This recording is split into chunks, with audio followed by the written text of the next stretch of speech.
కంటే ముఖ్యంగా నాకు చూపించిన దర్శనం ముస్లింల మధ్య నీతో వాడుకుంటాను అని చెప్పాడు. ముస్లింల మధ్య వాడుకున్నాడు.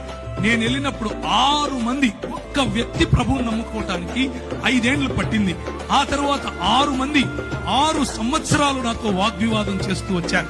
నువ్వేంది, నువ్వు కథేంది, నేను చూసుకుంటామన్నారు. RSS వాళ్ళు, VHP వాళ్ళు నాకు ఈమెయిల్ రాసేవాళ్ళు.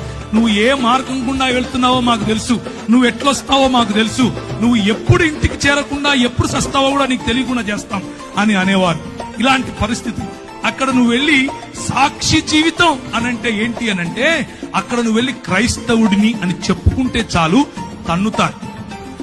క్రైస్తవుడిని అని చెప్పుకుంటే చాలు చెప్పుతో కొడతారు. అలాంటి పరిస్థితులు.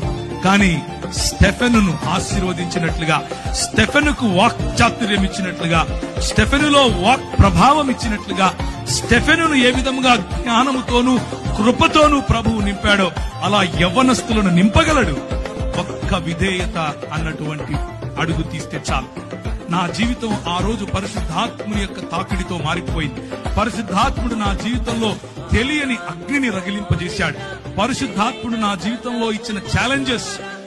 నేను వెళుతూ ఉంటే నాకు అన్ని బెడ్స్ ఆఫ్ రోజెస్ అందరూ వచ్చి కాళ్ళ మీద పడిపోయి పైసలు ఇచ్చేసి ఏమో చేశారనుకున్నారా? కాదు. అడుగడుగు నా ఛాలెంజెస్, అడుగడుగు నా బలహీనతలు, అడుగడుగు నా తెలియ